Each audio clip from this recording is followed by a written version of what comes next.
Ya, terkait dengan masalah ridho ini, ya khususnya dalam ilmu tasawuf memang ya agak sulit untuk dicerna memang ya.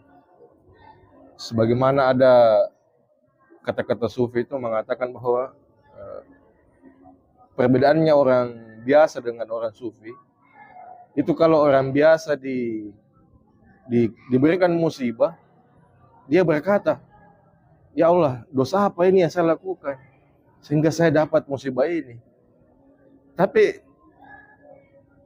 kalau orang sufi sebaliknya, justru ketika dia diberikan nikmat, misalnya dikasih jabatan, dikasih harta, justru dia mengatakan seperti itu, ya Allah, dosa apa ini sehingga saya dapat seperti ini. Jadi ini memang perbedaan pandangan ya kalangan sufi dengan orang yang belum mengenal sufi ya, orang yang belum mengenal tasawuf itu mengenai dunia, itu memang agak agak berat memang. Harus memang didalami dipelajari, dicerna dan didalami. Ya, yang terkait dengan malam ini sebenarnya ada agak panjang ini saya mau tanyakan tentang ridho ya, tentang ridho. Bagaimana kita menerima semua ketentuan takdir kehendak Allah Subhanahu wa taala. Pernah mungkin ini saya arahkan ke kita karena eh, Pak Kiai Ruslan Abdul Wahab ini tidak sempat saya tanyakan waktu itu. Pernah suatu ketika Pak Kiai Ruslan itu mengatakan begini, misalnya kita keluar rumah misalnya, kemudian kita naik motor misalnya, kemudian pas di jalanan, di tengah perjalanan kita sadar kita lupa bawa STNK misalnya, atau kita lupa bawa dompet, kemudian langsung kita pukul kita punya kepala, aduh, karena saya lupa STNK aku, aduh, saya lupa SIM-ku. Menurut Pak Kiai, itu katanya kata-kata yang menunjukkan kita tidak ridho. Karena kenapa? Karena yang membuat kita lupa itu Allah. Bukan kita sendiri, itu di luar kemampuan kita itu. Lupa itu bukan kita yang setting, Allah yang setting. Jadi kalau kita aduh, saya lupa, itu katanya sama dengan kita tidak ridho dengan kehendak Allah. Sama juga dengan begini, ada contoh lagi beliau berikan itu hari. Misalnya kita punya perusahaan misalnya, ini saya misalkan saja. Ada target misalnya kita capai sekian juta misalnya, atau sekian miliar. Ternyata di tengah perjalanan kita bangkrut, kita rugi. Kemudian biasakan orang-orang kaya itu biasa orang-orang di atas itu dia saking jengkel itu dia pukul ini, aduh, kenapa bisa gagal ini? Padahal saya sudah ini kan, sudah prediksikan saya akan sukses kan. Kenapa bisa gagal? Dia pukul-pukul tembok. Kenapa kan? Kayak dia pukul-pukul teriak begitu kan. Kenapa begitu? Kan ada biasa itu kalau kita ke itu katanya sama juga dengan kita tidak ridho dengan kehendak Allah. Karena yang menggagalkan itu Allah juga. Bukan kita, itu di luar kemampuan kita. Kita sudah berusaha, Allah yang menentukan. Ini pertanyaannya sekarang.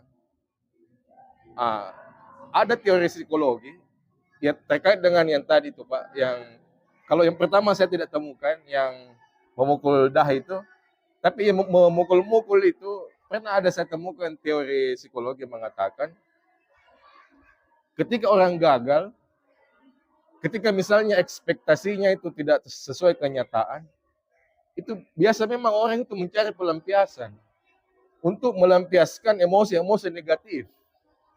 Emosi aura-aura negatif karena dia gagal ya. Jadi dia gagal, dia penuh dengan uh, negativitas ya, itu harus disalurkan. Bahkan ada seorang dokter psikologi itu dia menganjurkan dia di rumahnya itu pasien penyakit jiwanya itu dianjurkan di rumahnya itu dia pasang sasak Pak. Sasak itu yang kalau kita main tinju itu. Jadi kapan dia gagal, kapan dia kecewa dengan hidup, kapan dia ada ekspektasinya yang tidak dia pukul-pukul itu.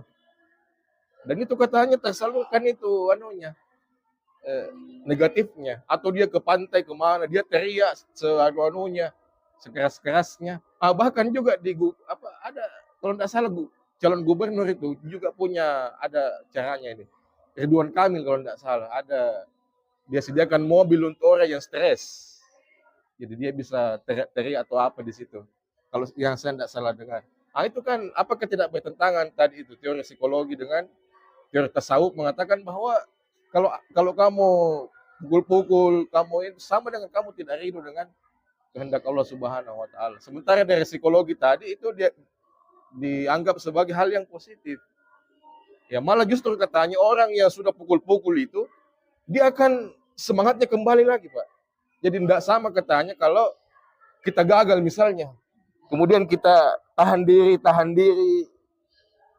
sama kalau gagal, dia gemaskan semua itu akan kembali ke nol dan dia kembali positif begitu. Itu mungkin ada penjelasan.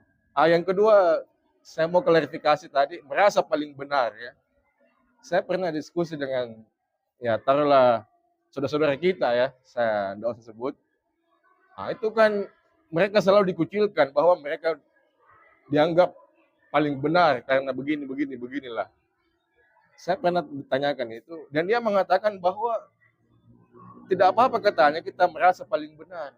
Yang salah itu kalau kita merasa paling suci. Itu yang salah. Kalau katanya kita merasa paling benar, saya tidak merasa paling benar ini, Pak. Kalau dia merasa paling benar, mereka merasa paling benar, itu wajar. Kenapa? Karena katanya mereka punya dalil. Mereka punya dalil dari Al-Quran. Mereka punya dalil dari hadis. Sementara yang mereka salah-salahkan itu, dia tidak punya dalil. Jadi kalau dia merasa paling benar, mereka merasa paling benar, itu katanya wajar. Karena dia punya dalil. Yang salah itu kalau kita merasa paling benar, dan kita tidak punya dalil, itu katanya salah. Jadi bagaimana itu? Apakah dianggap wajar itu kalau kita merasa paling benar? Ya demikian. Assalamualaikum warahmatullahi wabarakatuh.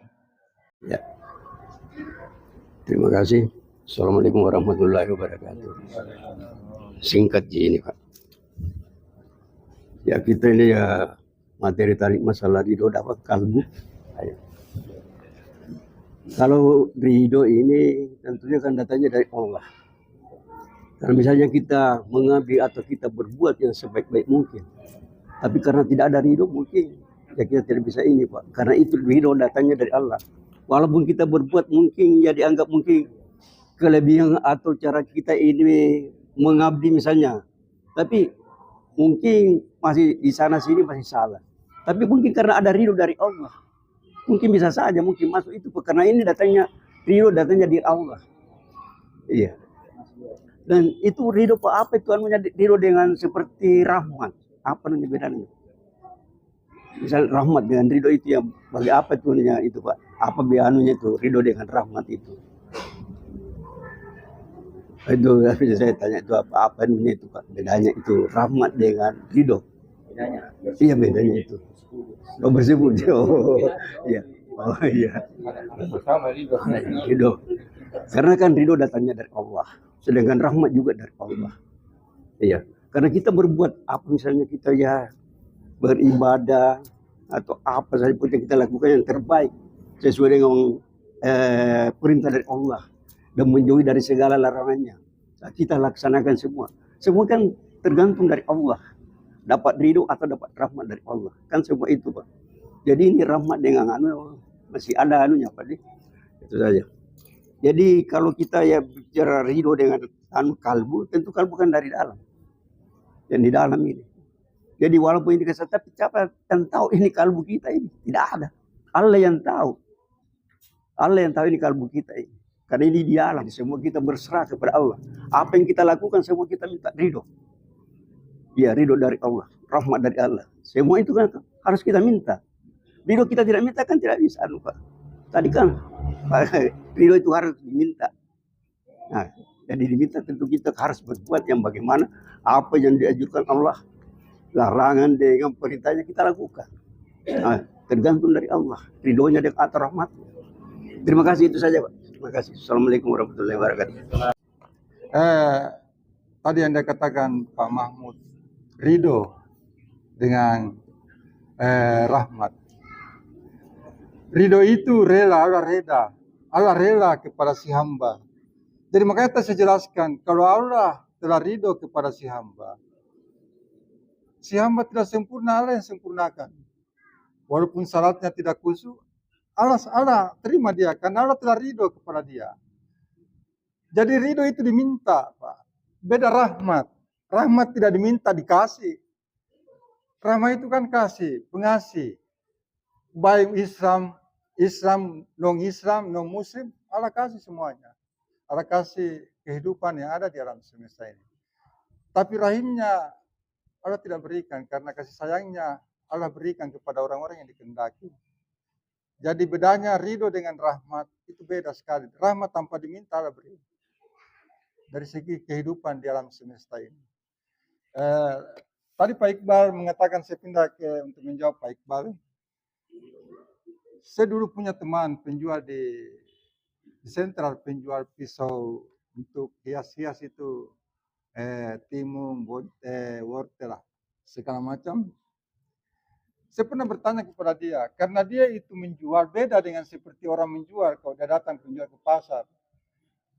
Kita orang biasa, mungkin tidak mengenal ilmu, kita datang ke pasar pagi-pagi langsung buka tempat jualan, menjual, tunggu penjual. Teman ini Pak Rahman ini beda dengan yang kita yang lihat. Dia datang ke pasar, dia langsung menjual. Paling kita tinggal di warung kopi, minum-minum, cerita-cerita. Saya biasa tanya, Pak Rahman, kita nanti menjual. Dia belum pi. Jam 10 baru saya menjual. Kalau dia katakan jam 10, pas jam 10 dia pergi menjual. Sebentar, Jit. Tidak cukup berapa lama waktunya datang, habis barangnya. Jadi saya pernah tanya, kenapa bisa kita jam 10 dia bilang, ada ilmunya. Kalau kita berangkat dari rumah, apapun kendala di jalan itu, jangan sekali-sekali mengeluh. Kita kan biasa lampu merah lama sudah mengeluh. Beramanya itu enggak. Bocor bank mengeluh. Itu yang diajarkan kepada saya, bahwa segala sesuatu yang terjadi jadi penghalang dari rumahmu ke pasar, jangan kau mengeluh.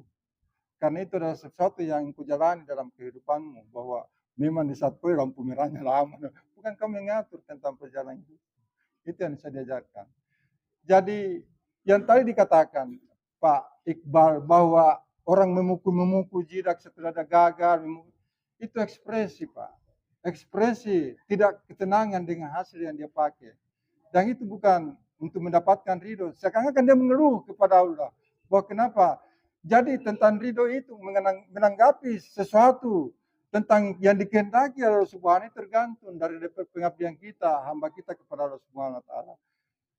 Jadi menganggap bahwa orang psikologi itu, bahwa itu ya bisa saja menganggap bahwa itu setelah melampiaskan dari kemarahan, dari kekecewaan, bahwa itu kita ya bisa saja dari fisik bahwa kita sehat karena terlampiaskan, tapi dari segi rohani belum tentu. Orang-orang marifat, orang-orang mengenal Allah tidak punya ekspresi begitu, karena dia main di rohani. Kapan dia tidak kecewa dengan hal itu, maka rohaninya dia makin dewasa, makin kuat dia rohaninya. Setelah rohaninya kuat makin dewasa, maka tubuhnya akan kuat berlipat-lipat. Seperti sahabat para rasul yang 313 orang yang menemani di perang Badar. Itu ruhnya yang hebat itu.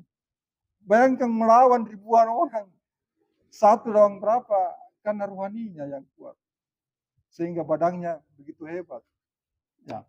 Serasa itu jawaban dari Pak Iqbal. Merasa paling benar dengan merasa paling suci. Sepertinya 11-12. Sepertinya pakaian iblis. Iblis merasa paling benar di surga dan merasa paling suci.